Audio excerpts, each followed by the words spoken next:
வணக்கம். இன்று காணப்போகும் காணொளி விளக்கத்தில் வீரவாண்டியில் அமைந்துள்ள கௌமாரியம்மன் திருக்கோவில் வரலாறை பற்றியும் 2024ஆம் ஆண்டு சித்திரை திருவிழாவின் முக்கிய நிகழ்வாக திகழும் கம்பம் நடும் நிகழ்ச்சி பற்றியும், அந்த கம்பம் எங்கிருந்து கொண்டு வரப்பட்டது என்பதை பற்றியும் இந்த காணொளி விளக்கத்தில் காணலாம். முன்னொரு காலத்தில் வையை வனத்தில் அரக்கன் ஒருவன் அங்கு உள்ள மக்களுக்கும் முனிவர்களுக்கும் தேவர்களுக்கும் அதிகமான தொந்தரவினை கொடுத்து வந்துள்ளார். மேலும் இந்த செயலனை பார்த்த பராசக்தி இந்த அசுரனை அழிப்பதற்காக இந்த வனப்பகுதிக்கு வந்துள்ளார். அசுரனை அழிப்பதற்காக கண்ணீஸ்வரர் என்ற திருநாமத்துடன் ஒரு லிங்கத்தை வைத்து பூஜித்து தவம் இருந்துள்ளார் பராசக்தி. இந்த செயலை பார்த்த அசுரன் பார்வதியாக காட்சியளித்த பராசக்தியை கடத்துவதற்கு முயற்சியினை மேற்கொண்டுள்ளார். இதனை அறிந்த பார்வதி அரக்கன் மீது அருகம்பில்லை வீச அரக்கன் இரு துண்டுகளாக பிளந்து அரக்கன் இறந்து போனான். இதனை அறிந்த மக்கள் மற்றும் தேவர்கள் அனைவரும் ஒன்றிணைந்து பார்வதியை கன்னி தெய்வமாக்கி கௌமாரி என பெயரிட்டு வணங்கி வந்தனர். இதனால் வீரவாண்டியில் உள்ள கௌமாரியம்மன் திருக்கோவிலுக்கு கௌமாரி என்று பெயர் பெற்றது. அன்னை பார்வதி வைகை வனத்தில் தவம் செய்த அதே நேரத்தில் மதுரையை ஆண்ட வீரவாண்டிய மன்னனுக்கு ஊழ் வினையால் பார்வை பறிபோனது. மன்னனும் தனக்கு கண்கள் வேண்டுமென்று மனமுருக இறைவனை வேண்டினார். மன்னரின் கனவில் தோன்றிய இறைவன் வையக்கரை ஓரத்தில் அன்னை பார்வதி கௌமாரியாக காட்சியளித்து உங்களுக்கு அருள் தருவார் என்றும், அந்த கௌமாரியை வழிபட்டால் உங்கள் கண்களுக்கு ஒளி கிடைக்கும் என்றும் வீரவாண்டிய மன்னனின் கனவில் இறைவன் கூறியுள்ளார். மன்னரின் கனவில் வந்து கூறிய செயலினை நிறைவேற்றும் விதமாக வீரவாண்டிய மன்னர் கௌமாரிய அம்மனை உருகி வேண்டினார். வீரபாண்டியனுக்கு ஒரு கண் பார்வை பெற்றது. அதனைத் தொடர்ந்து கௌமாரியம்மன் அம்மன் வணங்கிய கண்ணீஸ்வரரை வணங்கியதால் மறுகண்ணுக்கு ஒளி கிடைத்தது. இதனால் இரு கண்களுக்கும் ஒளி பெற்ற வீரபாண்டியன் கௌமாரியம்மன் திருக்கோவிலை புதுப்பித்து சிறப்பான முறையில் கட்டினான். இதனால் இந்த திருத்தலத்துக்கு வீரவாண்டி கௌமாரியம்மன் திருக்கோவில் என்று பெயர் பெற்றது.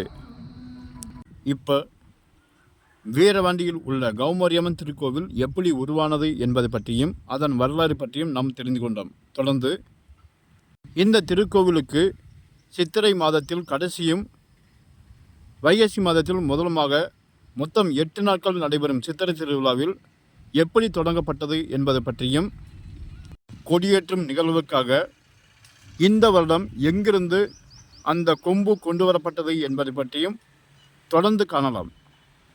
இந்த சித்திரை திருவிழாவை முன்னிட்டு நடைபெறும் கொடியேற்றும் நிகழ்ச்சியின் முதல் நாள் வீரவாண்டி கிராமத்தில் அமைந்துள்ள வீரவாண்டி கௌமாரியம்மன் திருக்கோவிலின் கோயில் வீட்டில் சிறப்பு பூஜைகள் நடைபெறும். இந்த சிறப்பு பூஜையில் அருள்வாக்கு சொல்லும் பொழுது கௌமாரியம்மன் கூறும் திசையில் இந்த கொடிக்கம்பம் வெட்டப்பட்டு திருக்கோவிலுக்கு கொண்டு செல்லப்படும். அதேபோல் இந்த வருடம் தேனி மாவட்டம் பெரிகுளம் அருகே உள்ள லட்சுமிபுரம் என்னும் பகுதியில் இந்த பெருமாள் கோவிலிருந்து இந்த வருடம் கொடிக்கம்பம் பல்வேறு சிறப்பு அபிஷேகம் செய்து வீரவாண்டியில் உள்ள கோவில் வீட்டுக்கு கொண்டு வரப்படுகிறது. அன்று இரவு வயல்பட்டி கிராமத்திலிருந்து கௌமாரியம்மன் சக்தி கொண்டு வரும் நிகழ்ச்சி வான வேடிக்கையுடன் நடைபெறும். இந்த நிகழ்வின் போது ஆயிரக்கணக்கான பக்தர்கள் பங்கு பெறுவது வழக்கம். மறுநாள் காலையில் வீரவாண்டி கௌமாரியம்மன் திருக்கோவில் அருகே முல்லை பெரியாறு ஆறு செல்லும் வழியில் கண்ணீஸ் வரமுடையார் திருக்கோவில் அமைந்துள்ளது. இந்த கண்ணீஸ் வரமுடையார் திருக்கோவில் அருகில் உள்ள முல்லை பெரியாறு ஆற்றில் அந்த கொடி கம்பத்துக்கு சிறப்பு பூஜைகள் செய்தும் சிறப்பான முறையில் அபிஷேகம் செய்தும் கண்ணீஸ் வரமுடையார் திருக்கோவில் வளாகத்தில் கொடிக்கம்பத்துக்கு சிறப்பு பூஜைகளும் சிறப்பு ஆராதனைகளும் செய்து கௌமாரியம்மன் திருக்கோவில் வளாகத்தில் கொடிக்கம்பம் நடும் நிகழ்ச்சிக்காக கொடிக்கம்பத்தினை பக்தி கோஷங்களுடன் கொடிக்கம்பம் நடும் நிகழ்ச்சி நடைபெற்றது. தொடர்ந்து பல்வேறு பக்தர்கள் கருப்பு சாமி வேடம் அணிந்தும் அருள்வாக்கு கூறும் நிகழ்வும் நடைபெற்றது. இதில் கருப்பு சாமியாக உருவெடுத்து அருவாமையில் நின்று பக்தி பரவசத்துடன் திருக்கோவிலினை சுற்றி வந்து கம்பத்துக்கு சுவாமி தரிசனம் செய்யும் நிகழ்ச்சியும் நடைபெற்றது. தொடர்ந்து பல்லாயிரக்கணக்கான பக்தர்கள் பங்கேற்று தங்களது காணிக்கைகளை செலுத்தும் விதமாகவும் வீரவாண்டி கௌமாரியம்மனை வேண்டி முல்லை பெரியாறு ஆற்றிலிருந்து புனித நீர் எடுக்கப்பட்டு பக்தி பரவசத்துடன் தங்களின் வேண்டுதலை நிறைவேற்றும்படியும் நினைத்த காரியங்கள் வெற்றியடையவும் கொடிக்கம்பத்தில் புனித நீர் ஊற்றும் நிகழ்வும் தொடர்ச்சியாக நடைபெறுவது வழக்கம். இதேபோல் இந்த வருடமும் ஏராளமான பக்தர்கள் பங்கேற்று புனித நீர் ஊற்றினார்கள். தொடர்ந்து கௌமாரி அம்மனுக்கு சிறப்பு பூஜைகளும் சிறப்பு ஆராதனைகளும் நடைபெற்றன.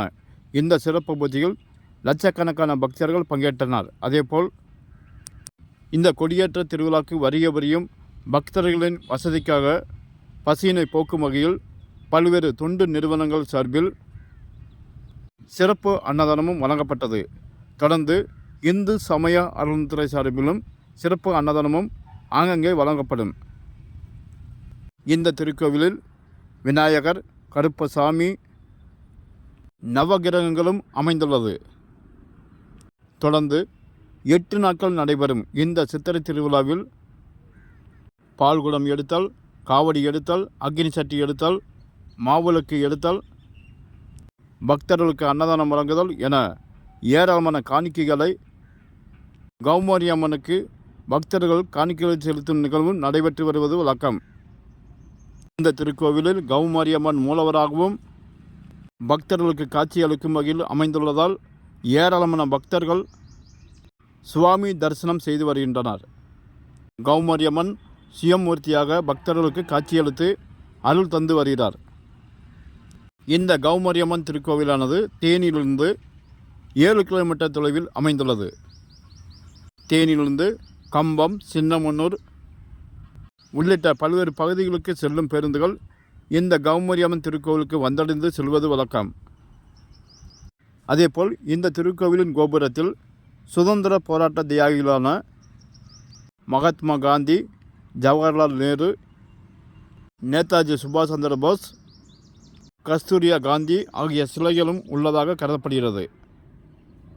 வருடந்தோறும் நடைபெறும் இந்த சித்திரை திருவிழாவில் பக்தர்களின் வசதிக்காகவும் பொதுமக்கள் அதிகமாக வருகை புரியும் இடமாகவும் திகழ்வதால் ராட்டினங்கள், பல்வேறு கண்காட்சிகள், பொழுதுபோக்கு அம்சங்கள் 8 நாட்களும் தொடர்ச்சியாக நடைபெறும். அதேபோல் பக்தர்களின் வசதிக்காக வீரவாண்டி கௌமாரி அம்மன் திருக்கோவில் அருகே முல்லை பெரியாறு செல்வதால் பக்தர்கள் புனித நீர் ஆடி சுவாமி தரிசனம் செய்து வருகின்றனர்.